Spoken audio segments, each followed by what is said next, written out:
Bienvenue à vous, mesdames, messieurs. Poursuite judiciaire exemplaire.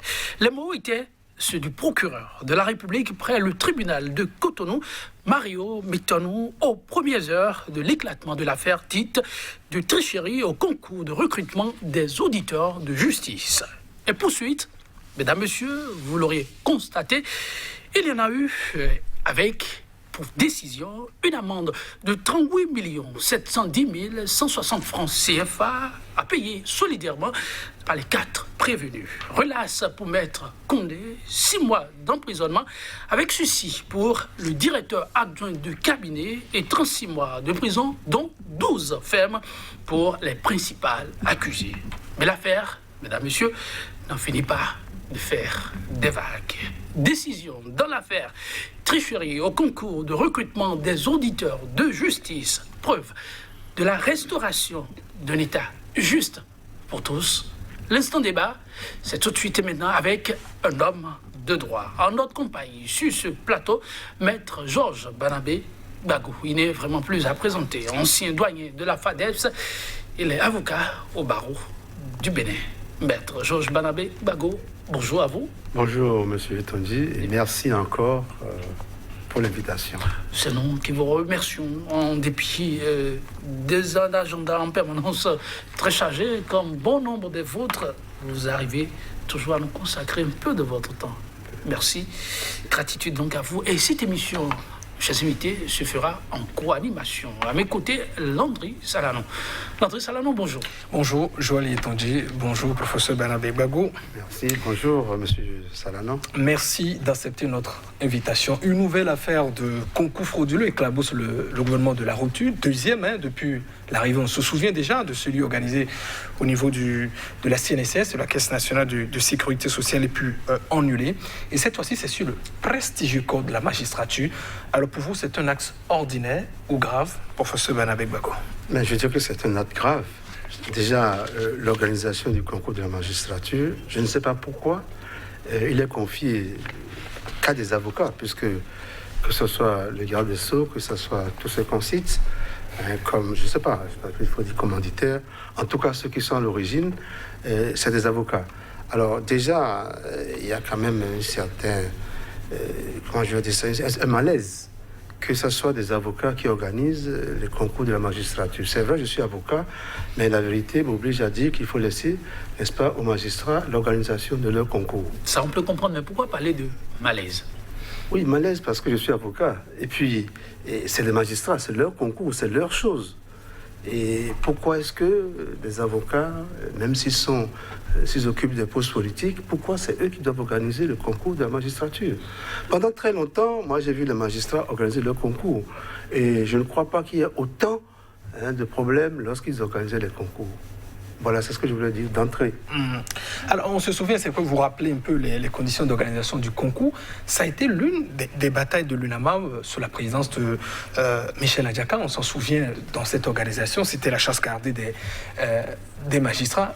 Il s'agit quand même disons aussi d'un autre corps prestigieux. Je veux parler des avocats, encore au niveau, je veux parler du barreau, par exemple. On peut quand même les créditer de bonne foi, non? C'est quand même un concours oui, oui, malheureusement, nous avons eu un communiqué de bâtonnier du Conseil de l'ordre qui dit qu'il faut prendre toutes les mesures pour sauvegarder la dignité collective du barreau. La dignité collective du barreau, ça veut dire que cette dignité, n'est-ce pas, a été éclaboussée.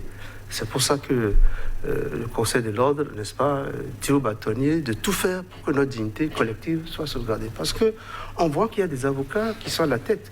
Tant mieux si les avocats sont à la tête du ministère de la Justice. Mais il faudrait quand même qu'ils méritent cela, que cette dignité, n'est-ce pas, de l'avocat soit préservée. Et vous savez, le principe essentiel des avocats, c'est la dignité. C'est l'un des principes de l'indépendance, la dignité. Et voilà. Et malheureusement, ce concours, en tout cas ce dernier concours, montre que les avocats n'ont pas respecté, n'est-ce pas, leur dignité dans ce qui s'est passé. Ah, ce sont les avocats qui n'ont pas respecté leur dignité et non tiers. Et non? Et non un tiers. Je suppose, parce que ce qui s'est passé, on y viendra, on y reviendra. Beaucoup d'avocats, n'est-ce pas, sont concernés dans cette histoire-là, que ce soit le garde des Sceaux, que ce soit le TAC, que ce soit un autre, bref, tous ceux qui travaillent, n'est-ce pas, dans l'environnement du garde des Sceaux. Et là, c'est pas bien. On doit y revenir, mais tout le tollé que ce dossier a suscité, qu'est-ce que cela a inspiré à l'homme de droit?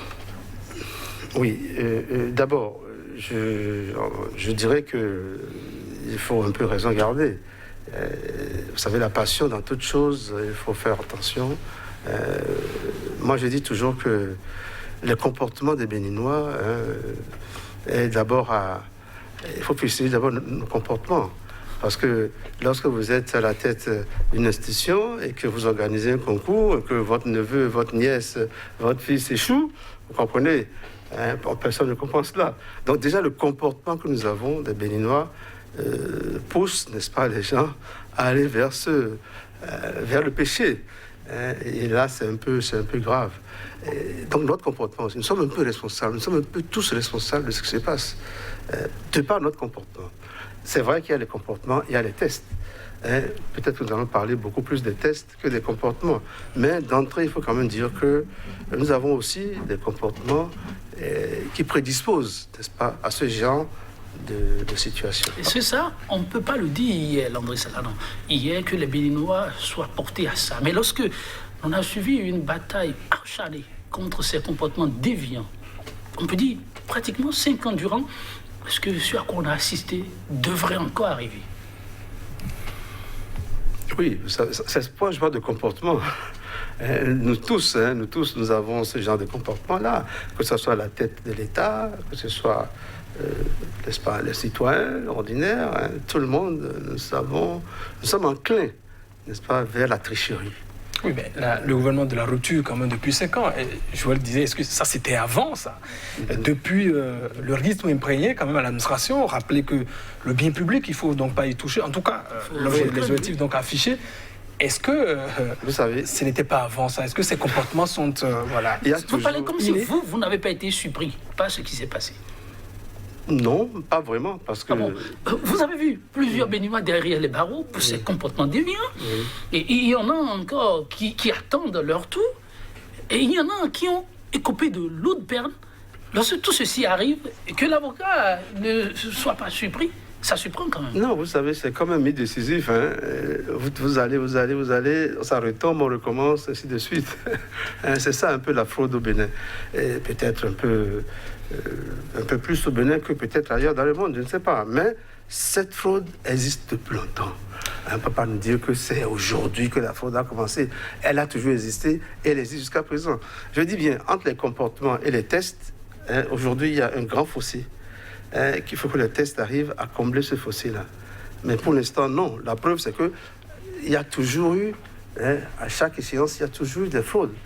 Et on a beau dire, on veut, si les comportements même, si les exemples n'est pas donné au sommet, je crois que les gens continueront toujours par faire cela. Et on a vu quand même cet exemple que tente de donner Patrice Talon. Je parlais tout à l'heure du rythme qu'il imprègne à l'administration. Pour vous, ce n'est pas suffisant. Ou vous n'avez pas fait le même constat, Maître Barnabé? Mais je crois que, vous savez, j'ai lu un peu les commentaires des citoyens béninois.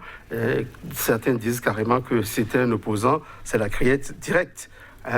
D'autres disent... Vous donnez l'étude des réactions, c'est ça? Oui, un peu. Ok, allez-y. Les gens disent que c'est la corruption sous la rupture. La corruption a toujours existé. Avant la rupture, pendant la rupture et après la rupture, il y a la corruption. Le problème, c'est que les tests tentent, n'est-ce pas, de réduire l'écart, encore une fois, entre le comportement et, n'est-ce pas, et les tests. Donc la réalité est toujours la même. Et puis, je ne veux pas que je commence par enlever la couverture sur tout ce que nous avons eu comme fraude au Bénin, que ce soit sous la rupture ou avant la rupture. Il y a toujours eu fraude au Bénin. Mais on a dit nouveau départ. Oui. Et on précise, c'est plus jamais ça. C'est le principe. Malheureusement, vous savez, tous les jours, il y a toujours des problèmes de fraude qui sont là, malgré les tests. Parce que je crois que l'exemplarité même n'est pas... Ceux qui doivent donner l'exemple ne donnent pas l'exemple. Voilà. Vous semblez ne pas faire le même constat que nous depuis 5 ans, Maître Barnabé, Georges Boago. Pour vous, il n'y a pas de changement depuis 5 ans, en tout cas dans ce que nous observons. Vous ne faites pas la même remarque, la même analyse. Vous savez, les hommes sont tous les mêmes. Les hommes sont tous les mêmes. Et on a beau essayer... Vous savez, je prends l'exemple de la peine de mort. Lorsqu'on a supprimé la peine de mort, mais lorsque la peine de mort existait même. Mais là où là où on est en train d'exécuter les condamnés, il y a des gens encore à ce niveau-là qui commettent des crimes ou des délits. Là. Donc ça veut dire que l'homme est toujours ce qu'il est. Les tests sont là pour réduire un peu les inégalités, je dirais, pour réduire les inégalités entre les hommes. Mais toujours est-il que l'exemple doit venir de là-haut. Donc pour vous, le régime de la rupture est excusable, pas la pierre à lui jeter. Vous savez, le Christ avait dit que celui qui n'a jamais péché jette la première pierre. C'était une femme aussi, vous savez, l'adultère. La femme adultère, c'est toujours une femme. C'était une femme. Et ici, c'est une femme. Ici encore, c'est des femmes. Le mal a été révélé par le truchement de la femme. Et on jette toujours la pierre, n'est-ce pas? Et le Christ avait raison de dire que celui qui n'a jamais triché jette la première pierre. Mais enfin, ça, c'est sur le plan du comportement, c'est sur le plan, si vous voulez, de l'anthropologie. Mais là, maintenant, revenons au droit. Avant le droit, dites, pensez-vous, oui. Parce que vous l'avez dit tout à l'heure, le péché a été commis. Or, l'option désormais, c'est d'endiguer le péché. Faudra-t-il travailler davantage sur le comportement que sur les tests de loi? Oui, je crois que les comportements, l'exemplarité... Moi, j'ai été doyen d'une faculté de droit, comme vous l'avez dit au début, et je sais tout ce qu'il y a comme problème de fraude, de tricherie. Il y en avait tellement à la FADESP, ma faculté. Et Dieu sait ce qu'on a essayé d'endiguer, mais toujours, ça continue toujours. On a amené des gens en prison, etc. Mais ça ne veut pas dire que la fraude termine. Il faut peut-être mettre, n'est-ce pas, des obstacles qui empêchent les gens d'aller frauder. Et il faut aussi qu'on soit exemplaire. Si moi-même, doyen de la faculté, j'ai des petites filles, n'est-ce pas, que je dois aider pour qu'elles passent en classe supérieure, etc., vous pensez que comment est-ce que les autres vont faire? Ils vont continuer le travail. Alors, il fut un temps où on me disait à l'époque que les doyens fraudaient, les professeurs fraudaient, les étudiants fraudaient. Alors, vous voyez, c'est quelque chose qui est, je dirais, consubstantiel à nos comportements. Et cela, il faudrait le changer. Parce qu'il y a même des gens qui pensent que, bon, écoutez, si on trouve, il faut faire. Si vous demandez aux 1498 candidats, si on leur donnait, n'est-ce pas, le congé type, l'opportunité, je ne crois pas qu'ils vont... cracher là-dessus. Ils ne sont pas demandeurs. Oui, mais ils cassent. Peut-être certains ne sont pas demandeurs, mais quand ça vient devant eux, ils courent pour prendre. Non, je crois que le problème de la fraude, il faudrait combattre ça de façon beaucoup plus stricte, soi-même d'abord. Il faudrait que l'exemple vienne d'abord du haut. Nous-mêmes d'abord, il faudrait que notre comportement, n'est-ce pas, montre que nous n'allons pas vers la fraude. Alors, si ça vient de nous, vous comprenez que on ne peut pas vraiment dire qu'on va endiguer ça. Oui, on va punir des gens iront en prison. Mais est-ce que ça va terminer? Alors, Maître Barnabé Georges Gbagbo, alors, quand je prends par exemple le cas de l'organisation du baccalauréat, avec évidemment le directeur de l'office, pour des explications que nous recevons, pratiquement, il nous disait qu'il s'enfermait, par exemple, pour photocopier seul les épreuves, pour qu'il n'y ait pas d'accès. Qui plus est, la magistrature, est-ce qu'on n'aurait pas dû avoir assez de principes pour éviter quand même ces genres de cas? Parce que vous semblez dédouaner, même si vous évoquez quand même les comportements au niveau... vous semblez évidemment, banaliser, permettez-moi d'exprimer un peu ce qui est arrivé. Non, je ne banalise pas. C'est pourquoi j'ai dit d'entrée qu'il faut laisser les magistrats organiser leur concours. Parce qu'au moment où les magistrats organisaient les concours, c'est un peu comme ce que vous dites là pour le bac. C'est les magistrats eux-mêmes qui photocopiaient les épreuves. Et vous savez, pour les avocats, c'est le jour même. C'est le jour même. Et dans la salle, qu'on fait un tirage au sort. Chaque professeur vient avec ses épreuves et 3 épreuves, s'il vous plaît. Et c'est là où on tire au sort devant les étudiants, devant les candidats. Et donc là, où est-ce qu'on peut encore aller frauder? En tout cas, pas avant. Peut-être pendant la correction, mais au moins déjà, avant les examens, ce problème de fraude ne peut plus se poser au concours des avocats. Si les magistrats aussi faisaient la même chose, et je crois qu'ils le faisaient avant que les ministères, je crois, de la justice et du travail, n'est-ce pas, leur retirent, n'est-ce pas, il faudrait qu'eux-mêmes organisent le concours. Là, ils savent comment faire pour endiguer la fraude. C'est leur corps. Ils ne voudraient pas que n'importe qui rentre chez eux, surtout que si la personne n'a pas le niveau. Donc, laissez les magistrats eux-mêmes organiser leur concours comme les avocats le font. Et ça n'empêche pas, effectivement. Malgré cela, il y a quand même des fraudes à d'autres niveaux. Oui. Les avocats, c'est un métier libéral. Les magistrats, ce sont des fonctionnaires quand même d'État, même si ils jouissent d'un statut particulier. Il faut quand même peut-être le regard, disons, du ministère du Travail dans cette organisation. Vous avez dit le regard, mais je crois que l'organisation même, il faut le laisser. Je me rappelle qu'il y a même un moment où ils avaient une cantine avec 2 clés. C'est-à-dire le magistrat gardait une clé et je crois le ministère du Travail aussi gardait l'autre clé. Ce qui fait que lorsqu'on fermait le cadenas, il faudrait que les 2 soient là avant de l'ouvrir, etc.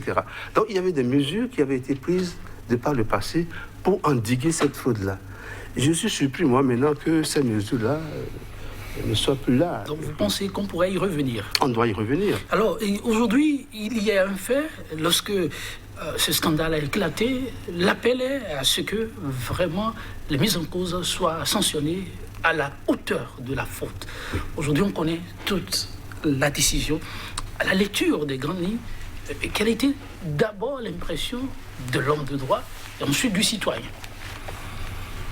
L'homme de droit, vous savez, ce n'est pas mon dossier, je n'étais pas au débat, je n'ai pas suivi le dossier, j'ai suivi comme tout le monde, dans la presse, voilà, il y a des dames... On ne vous demande pas de rejuger, oui. Mais vous allez partager avec nous peut-être le ressenti du citoyen lambda qui ne comprend pas. Alors on pourrait dire dans l'ensemble, pour certains c'est de la satisfaction, mais ils sont nombreux à penser qu'on a joué au minima. Bon, moi, d'abord, la première chose que j'ai relevée, c'est l'acquisition du parquet. Oui. Le parquet a requis. Oui. Le président du tribunal a repris exactement les sanctions. Donc vous êtes surpris comme les citoyens. Mais je dis ce n'est pas normal. C'est-à-dire que dans certains dossiers, on sent comme si c'était déjà préparé. Le juge, le président du tribunal, il est indépendant. Il est libre de suivre le parquet comme de ne pas le suivre. Mais il a préféré le suivre. Et ça revient trop dans certains dossiers aujourd'hui au Bénin. On peut en citer quelques-uns, si ce n'est pas des mots en l'air. Alors, je parle par exemple du dossier à Diavon. J'étais dans la salle. C'est exactement ce que le procureur a requis. Au niveau de la criette. Au niveau de la criette, que le président. Le dernier dossier que je peux vous dire, c'est le dossier de... Comment il s'appelle? L'autre-nous, voilà. Le parquet dit la même chose, le président dit la même chose. Ça veut dire qu'on a l'impression que c'est déjà préparé avant qu'on soit là. Sinon, quand même, si le parquet requiert, le président peut quand même, surtout ce dossier-là, les dossiers dont nous parlons, les peines, bon, vous savez. Et il y a aussi un autre problème. Lequel? C'est l'indépendance du parquet. Vous savez, le parquet est relié directement au ministre de la Justice. Or, dans ce dossier, on ne peut pas dire que le ministre de la Justice soit, je dirais, absent. Il est bien présent parce que c'est ses collaborateurs directs qui sont concernés. Alors, il n'est pas exclu que le parquet, qui dépend directement du ministre de la Justice, n'est-ce pas, soit, je dirais, soit entrepris, excusez-moi le terme. Je suis avocat, je mesure mes mots. Le parquet ne peut pas tout directement imposer au juge sa décision. Et c'est ce que nous voyons depuis un certain temps, dans certains dossiers.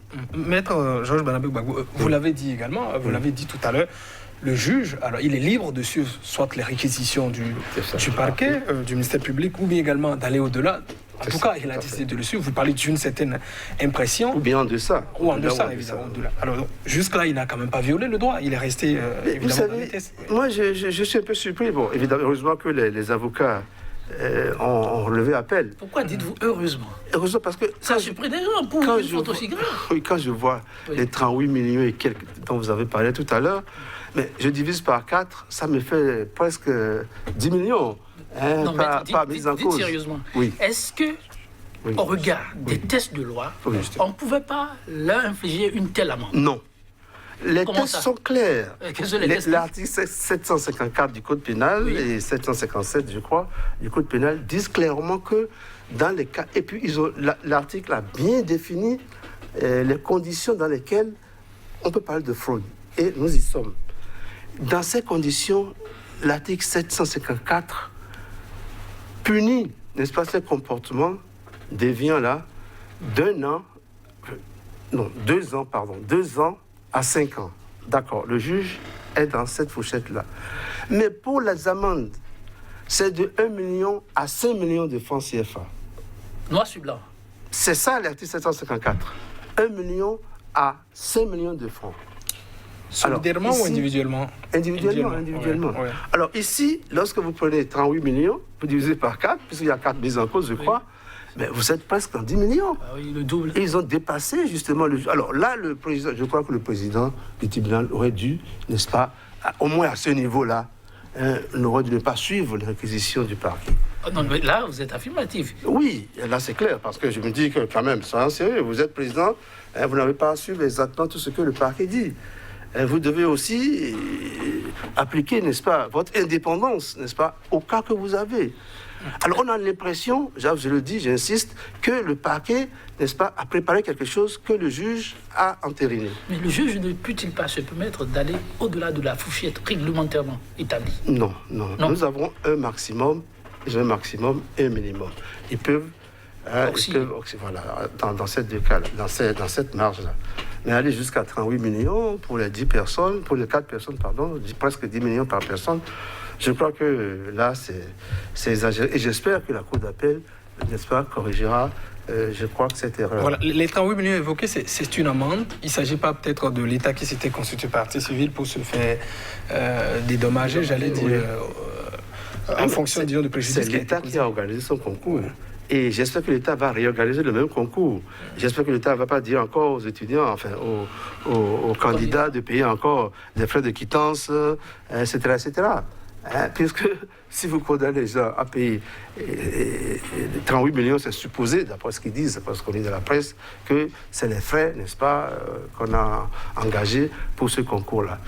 Je ne vois pas pourquoi l'État va, n'est-ce pas, condamner les gens à payer les frais qu'il a engagé. Si l'État a failli, l'État a failli, c'est tout. Il faut que l'État prenne sa responsabilité. Sur les réquisitions du ministère public, étaient-elles sévères selon vous ou clémentes? Encore une fois, je n'ai pas suivi les débats. Et c'est difficile de dire ça. Mais bon, je vois ce que les citoyens disent. D'où provient la fuite des épreuves? Question. Est-ce qu'elle est pertinente, voilà ça? Ah oui, elle est pertinente, cette question, puisque... vous êtes avocat, l'homme des droits. Est-ce que ce sont les préoccupations des citoyens qui doivent vous guider dans votre analyse ou vous les partagez? Non, je les partage parce que, vous savez, je ne partage pas tout ce que les citoyens disent, mais il y a certaines choses quand même qui sont des choses pensées, des choses, je dirais... des choses qui sont quand même... qui nous interrogent. Il dit d'où provient la fuite des épreuves. Alors, pourquoi avec sursis? Comme il est DC, c'est ça? Comme il est DAC, c'est ça? Quelqu'un dit ça. Si c'était un opposant, c'est la criette directe. Alors, quelqu'un dit c'est un semblant de justice. Alors, tout cela, vous savez, il faudrait quand même répondre à tous ces gens-là. C'est pourquoi nous sommes là, justement. Tout à fait, c'est important. Oui. Les citoyens s'interrogent sur le oui, c'est vrai qu'il y a des commanditaires quand même de la fraude. La fraude n'est pas venue comme ça. Celle qui est en train de je ne sais pas moi, qui était sur son téléphone portable. D'abord, les portables sont interdits, n'est-ce pas, dans ces examens. Bon, je ne sais pas comment on l'a laissé jusque-là. Bon. Mais celle qui était sur son truc-là, bon, à qui elle adressait cette demande. Et celui-là, qu'est-ce qu'il disait? Ça veut dire que celui-là connaissait déjà les épreuves. Celui-là connaissait déjà la connexion des épreuves avant qu'on lui donne les épreuves, n'est-ce pas? L'autre, bon, il paraît que c'est son mari ou je ne sais pas quoi. Tout ça là, vous savez, ça veut dire qu'il y a quand même des gens en haut. Il y a des commanditaires de cette fraude-là. Et je ne crois pas que ce qu'on a eu là, on a eu les commanditaires. Oui, encore une fois, on a eu la femme adultère, celle qui, c'est elle, n'est-ce pas, qui, je dis adultère en griffe, celle qui, n'est-ce pas, par qui le scandale, voilà, c'est par qui le scandale est arrivé. Et celle-là, il faut la lapider, il faut lui jeter la première pierre. Et les autres, les Christ. Mais est-ce que vous n'avez pas l'impression que les autres ont été pris en compte quand on prend l'avocat qu'on a relâché, et quand on prend le DAC? Est-ce que ce n'est pas suffisant? Je ne suis pas juge. Deuxièmement, je ne connais pas le dossier. C'est des questions que je pose avec les citoyens. Qui sont les commanditaires de la fraude? Il doit en avoir. La fraude n'est pas venue comme ça. Vous êtes avocat. Est-ce que forcément dans ce dossier il peut y avoir commanditaire ou même peut-être négligence au niveau des responsables pour que peut-être il y ait fuite. Vous savez, nécessairement, il doit y avoir moi, commanditaire. ce qui me gêne, c'est que c'est un concours. C'est un concours et c'est pas la première fois qu'on organise un concours où il y a fraude. Il y a des choses qui surprennent. L'année dernière, on avait organisé, il y a le dernier concours de la magistrature, on avait organisé ce concours-là, et il y a des résultats qui ont surpris tout le monde. D'abord, il y a eu 12 auditeurs de justice, et parmi ces 12-là, des gens se posaient des questions, se sont posés beaucoup de questions, sur lesquelles je ne reviendrai pas. En tout cas, je ne me souviens pas des preuves. Mais il y a toujours ce sentiment que derrière ces épreuves, il y a des gens, n'est-ce pas, qui savent, il y a des sachants, n'est-ce pas, qui montrent les épreuves, n'est-ce pas, à certains candidats. Bon, moi, si ce serait moi, je ne vais peut-être pas aller jusqu'à la suppression, voilà, peut-être... Ah bon? Ah oui, ce serait moi, je ne serais peut-être pas... Parce qu'on sait que ça existe. Il suffit seulement d'écarter, n'est-ce pas, ces gens-là, et de continuer. Qui dit qu'il n'y a que ceux-là? C'est ça le problème. On ne connaît pas l'étendue également de la faute, disons, de tous ceux qui peut-être disposaient du corrigitif, mais silencieux. Oui. Mais pas 1498 personnes quand même, puisqu'ils sont 1498. Vous ne savez peut-être pas, professeur Valade. Oui, non, mais puisque j'ai été doyen, je vous dis. Donc, on a eu des cas comme ça, nous aussi. Ah bon? Mais dans ces cas... Et vous n'avez pas saisi la justice? On ne saisit pour la justice lorsque c'est dans une proportion alarmante, ou bien on annule, c'est tout. La meilleure des choses, c'est d'annuler et de sanctionner, n'est-ce pas, ceux qu'on a surpris avec des épreuves et autres. Alors, il a mis 498 candidats. Alors, vous n'allez quand même pas perdre la chance à tous ces gens-là, parce qu'il y a une perte de chance quand même. Oui. C'est quand même l'honneur, disons, de cette corporation. Il s'agit une fois encore de la magistrature. Je ne sais pas si c'est le magistrat qui honore le concours. Je ne crois pas que ce soit le magistrat qui honore le concours. Non, je dis pour l'honneur de la corporation. C'est le chef de l'État qui a ordonné que le concours soit... Oui, alors vous voyez, c'est là où je veux en venir. Oui. Parce que quand il est arrivé, il s'est mis dans une situation qui fait que lui-même, il est obligé d'annuler le concours. Il y avait des concours qui ont été organisés avant son arrivée, il les a annulés. À son arrivée, il les a annulés, parce que lorsqu'il y a eu fraude. Donc il est obligé d'être dans une certaine logique d'annulation. Pourquoi? C'est pas une meilleure méthode selon vous? C'est-il lié lui-même? Moi, je crois que la meilleure façon, ce n'est pas d'annuler tout le concours et de reprendre, etc. Déjà que le concours avait été prévu déjà pour une date, on avait plus tenu à cette date-là, on a reporté, on reporte, on fait ainsi de suite. Quand est-ce qu'on va finir? Et puis la prochaine fois, s'il y a encore de fraude, qu'est-ce qu'on va faire? On va encore annuler? Alors, ce qui est donné comme décision aujourd'hui n'est-elle pas suffisant pour décourager tout éventuel contrevenant? Non, je ne crois pas. Vous savez, il faut dire aussi quelque chose. Il y a tellement de chômage dans le pays. Vous savez, 1498 candidats pour 100 places. Alors, il y a au moins près de 1400 qui seront, n'est-ce pas, qui ne seront pas reçus. Ah ouais. Face à cela, face à cette grande détresse, vous pensez que les gens, même si on punit certains et qu'ils ont l'opportunité d'avoir les épreuves, ils ne vont pas l'avoir, ils les auront. Peut-être qu'ils feront beaucoup plus attention pour ne plus se faire prendre, comme peut-être ceux de l'année passée, ceux du concours passé. Il y a toujours eu des épreuves qui ont été vendues, ce qui a été vendu, mais qui a été donné par-ci, par-là. Donc, moi, je crois honnêtement qu'il aurait fallu, n'est-ce pas, sanctionner effectivement ce qu'on a pris et continuer le concours, laisser le concours aller à sa fin. Sanctionner, effectivement, oui. On aurait pu aller jusqu'à quel niveau? Mais on a sanctionné combien de personnes là maintenant? 4 personnes. Il y a j'insiste, il y a 1498 candidats. Alors, on enlève 4, il reste combien? Et même les 4 ne sont pas tous candidats, il n'y a que 2 candidats qu'on a sanctionnés. Alors, pour 2 candidats, non, écoutez, c'est dans la Bible où Dieu dit, mais s'il y a un seul juste, je vais le laisser, je ne vais pas mettre le feu sur Sodome et Gomorrhe. Le prophète lui demandait s'il y en avait 3. Il dit, je ne mettrai pas le feu. S'il y en avait, etc. Même s'il y en avait un, je ne mettrai pas le feu sur Sodome et Gomorrhe, quelque chose comme ça dans la Bible. Alors, c'est la même chose. Pour 2 personnes, vous n'allez quand même pas annuler tout un concours. Alors, c'est fait. Les personnes ont été prises, sanctionnez-les. Et puis, bon, le concours n'a qu'à continuer. Alors, au niveau de la décision, Landry, oui. Vous dites qu'on aurait pu faire mieux, on n'a pas pu avoir la possibilité d'aller au-delà. Mais la décision, une fois rendue publique, beaucoup demandaient que l'État aille au-delà. Et ce à quoi on a eu droit, on peut le dire, à l'issue du dernier Conseil des ministres, il y a eu une sanction politique. Comment vous l'observez-vous? Le DAC, c'est ça. Oui. Vous savez, nous sommes dans la période des boucs émissaires aussi. Et je sais qu'en Israël, à la fin de l'année, on prend un bouc et toute la population vient et se confesse, n'est-ce pas, dans l'oreille du bouc, et après on met le bouc et on l'emmène dans la mer, et puis bon, tout Israël est lavé de ses péchés. J'ai l'impression que c'est une affaire pareille. Bon, le DAC le directeur adjoint de cabinet, oui, il est parti. Il a été sacrifié selon vous? Oui, je crois bien que quand on voit un peu ce qui se passe, il y a un peu de ça. On aurait pu aller à quel niveau? Je n'en sais rien, puisque je n'ai pas le dossier. Encore une fois, je n'ai pas les preuves. Oui. Je n'ai pas le dossier. Vous ne connaissez pas le dossier, mais vous estimez quand même que c'était suffisant. Comme tout citoyen qui se pose des questions, moi-même je me pose des questions. Là, je ne suis plus l'avocat, c'est le citoyen béninois qui parle. Comme tout citoyen, je pense qu'il y a des commanditaires. Voilà, évidemment. Alors, je vais poser la question. Vous avez dit le DAC relève directement du ministre de la Justice, qui est un avocat, l'un de vos confrères. C'est ça. Alors, dans ce dossier, par exemple, ça dit, on vient de... En tout cas, certains estiment que c'est un fusible qui est sauté, c'est-à-dire c'est un bouc émissaire, un avis que vous partagez aussi. Alors, vous pensez que dans ces genres de conditions, son patron direct, je veux parler du ministre, devrait aussi être sanctionné ou bien prendre ses responsabilités peut-être dans une démission? Vous savez, nous, c'est pas la première fois qu'on voit ça. Je vous ai dit le dernier concours aussi, on avait eu ce genre de... Personne n'avait été... De la magistrature? Oui, la magistrature, évidemment. Personne n'avait été sauté. Bon, donc c'était comme ça. Si ça revient encore cette année, vous comprenez qu'il y a quelque chose qui ne va pas.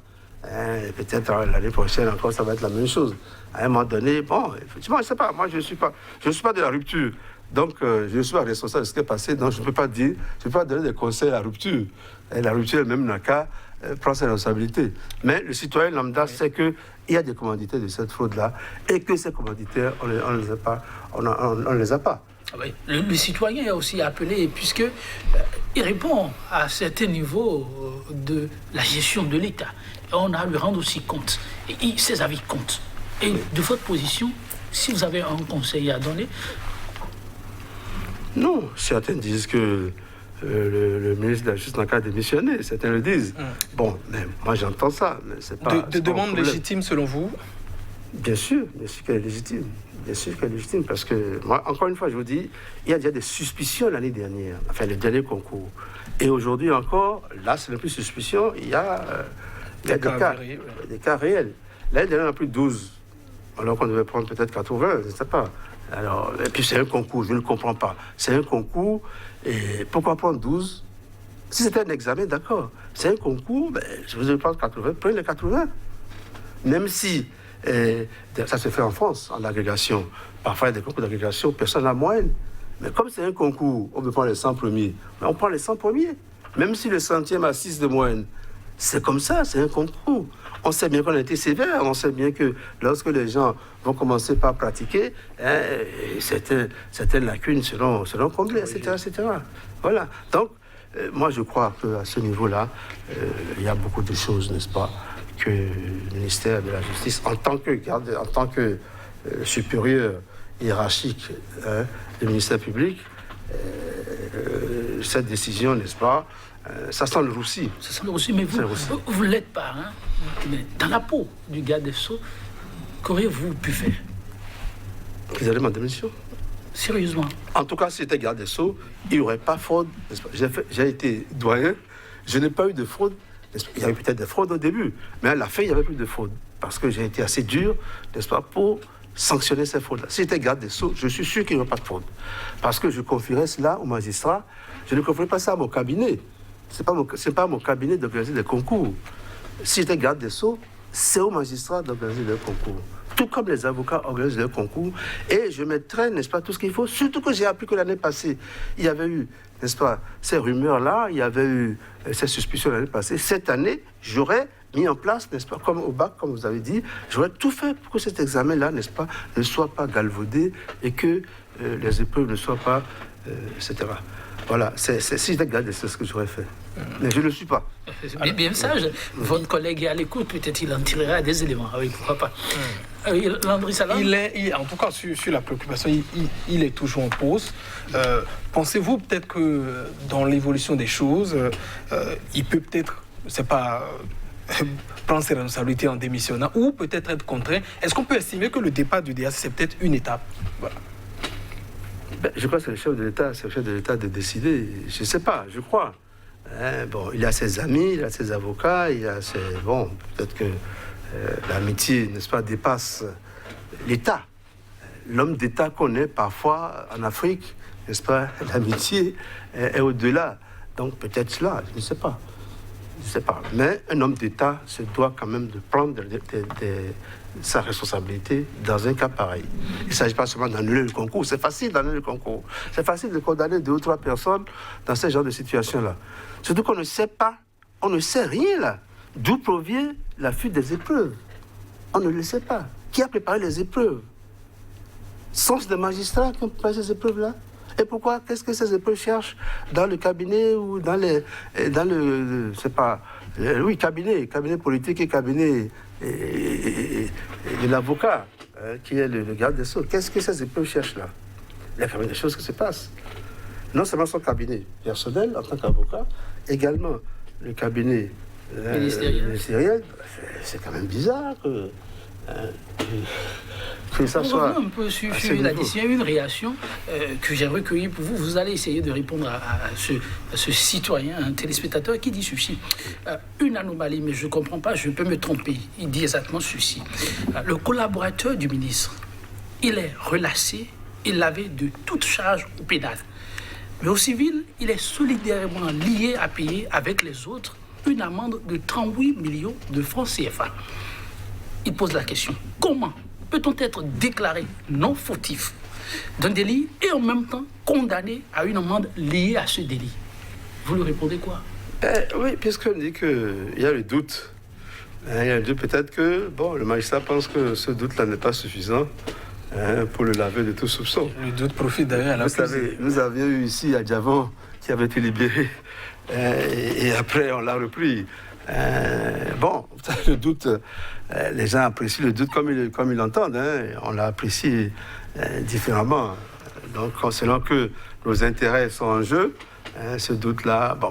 Écoutez, je vous ai déjà dit au début ici que les 38 millions me semblent excessifs. Maintenant, si on veut condamner quelqu'un qu'on a absous, parce que dans le doute, peut-être qu'on pense que ce doute-là n'est pas un doute raisonnable, comme disent nos amis anglophones, parce que eux disent au-delà d'un doute raisonnable. Peut-être que ce doute-là n'est pas raisonnable. C'est pour ça qu'on a continué, n'est-ce pas? Vous faites des spéculations là, mais sur le plan du droit, quelle explication on peut y donner? Oui, je crois que s'il est lavé de tout soupçon, le doute, c'est vrai, pour se faire l'accuser. Je crois qu'on devait quand même... De toute façon, je crois que le juge d'appel fera le travail qu'il reste à faire. Il y a quand même effectivement des scories. Il a raison, ce citoyen qui pose ce problème-là. Mais je ne sais pas. Je ne sais pas comment ils ont concocté leur cuisine. Ils se sont dit peut-être que, il ne faut pas laisser... Mais Bago, vous utilisez des expressions, comment ils ont concocté leur cuisine? Je vous ai dit, ça vient du parquet. Les questions du parquet ont été reprises in extenso. Donc, il y a quelque chose qui ne va pas. Mais pour la maison de justice, on espérait... C'est le parquet qui a préparé tout cela. Donc, le parquet a voulu qu'il soit hors de doute et qu'il paye encore une amende. Ça, c'est le parquet qui a voulu cela. On espérait un honneur quand même lavé pour la maison de justice. Et ce dossier, malheureusement, à la lecture même de l'exposé que vous me faites, on a l'impression qu'on y est encore plein. Oui, on en va. Je suis que les avocats ont relevé appel de cette décision. Je suis sûr qu'en appel, ça va être plus ou moins amendé. Ça va être, on va quand même reprendre un peu plus. Mais je ne dis pas forcément dans le sens du citoyen. Mais parce qu'encore une fois, même en appel, il y a toujours le ministère public qui dépend toujours du garde des Sceaux. Donc, je ne doute pas que, encore une fois, que ça vienne du laboratoire du garde des Sceaux, là je m'explique carrément, et que, bon, peut-être que là, les 3 juges, n'est-ce pas, du siège, vont peut-être manifester un peu leur indépendance. Maître Barnabé Georges Gbagbo, vous semblez en tout cas évoquer une certaine insatisfaction. Il est vrai, la vérité judiciaire n'est pas terminée parce que l'affaire, ils ont été jetés appel. On verra en attendant la décision que rendront donc les juges au niveau de la cour d'appel. Alors sur les autres plans, plan politique et également peut-être administratif, puisque vous parlez d'une certaine insatisfaction, qu'avez-vous peut-être à dire clairement au chef de l'État Patrice Talon, s'il avait aujourd'hui un autre acte à poser, que lui recommanderiez-vous? Moi, simplement, je dirais, mais qui est l'auteur principal? Qui sont les auteurs principaux, n'est-ce pas, les auteurs principaux, pardon, de cette fraude? Parce que, disons que c'est des complices que nous avons. Il y a quand même, c'est pas eux, c'est pas les femmes là qui ont préparé les épreuves. Alors, je suppose aussi que ce ne sont pas les avocats là qui ont préparé les épreuves, les 2 avocats DAC ou bien l'avocat qui est dans le cabinet du ministre. Je suppose que ce n'est pas eux qui ont préparé les épreuves. Alors, qui a préparé les épreuves? Et comment se fait-il que ces épreuves-là se retrouvent, n'est-ce pas, dans les mains des proches, des plus proches du garde des Sceaux? Bon, c'est la question que moi je me pose. Si j'étais chef d'État, je vais demander au ministre comment ça s'est passé, que peut-être qu'il a déjà fait, que l'autre lui a déjà répondu, peut-être face à face. Et que nous autres, nous n'avons pas droit à cela. Alors, qui sont les auteurs principaux? Qui est l'auteur intellectuel? Qui sont les co-auteurs? Tout cela, il faudrait quand même qu'on le sache. Il y a quand même eu des commanditaires. Et si j'étais le chef de l'État, c'est la question que j'allais me poser. Et poser ça directement au garde des Sceaux, et qui me répondent. Voilà. Ah oui, Landry Salanon, on ne voit pas le temps passer, c'est complètement parti. C'est ce que vous auriez dit, mais si en plus de ça, vous devez conclure dans un message d'ensemble, vous diriez que... Peut-être pour l'amélioration. Pardon? Je dis peut-être pour l'amélioration à l'avenir aussi. Non, à l'avenir, je dirais, comme cela se passe, vous avez dit, pour la préparation du baccalauréat, que les magistrats reprennent en main leur concours et qu'ils préparent leur concours et au besoin qu'ils viennent s'inspirer des concours des avocats, le CAPA, c'est le cas d'aptitude à la profession d'avocat. Comme je vous ai dit, c'est dans la salle, mais encore une fois, cela ne suffit pas pour écarter toute fraude, ça il faut le dire. Mais déjà, cette partie-là, où des gens viennent avec des brouillons déjà surfaits à la maison, avec les résultats, avec les corrigés types, au moins ça là, ça serait passé. Que les magistrats organisent leur concours, que les magistrats surveillent leur concours et que les magistrats, n'est-ce pas, soient aussi, évidemment, c'est vrai, vous avez dit, c'est l'administration, il faudrait que le ministère, n'est-ce pas, ait un œil dans le concours, mais seulement un œil. Il ne faudrait pas que le ministère prenne en charge tout le concours. Il faudrait que les magistrats, c'est leur corps. Ils vont travailler avec ces auditeurs de justice, ces futurs magistrats. Donc, laissez-les, n'est-ce pas, leurs choses, laissez-les organiser leur concours. Si l'État veut avoir un œil, l'État aura un œil dans le concours, mais pas prendre tout le concours, n'est-ce pas? Merci à vous, Maître Georges Barnabé Gbagbo. Oui, Landry Salanon, ça va être tout pour aujourd'hui.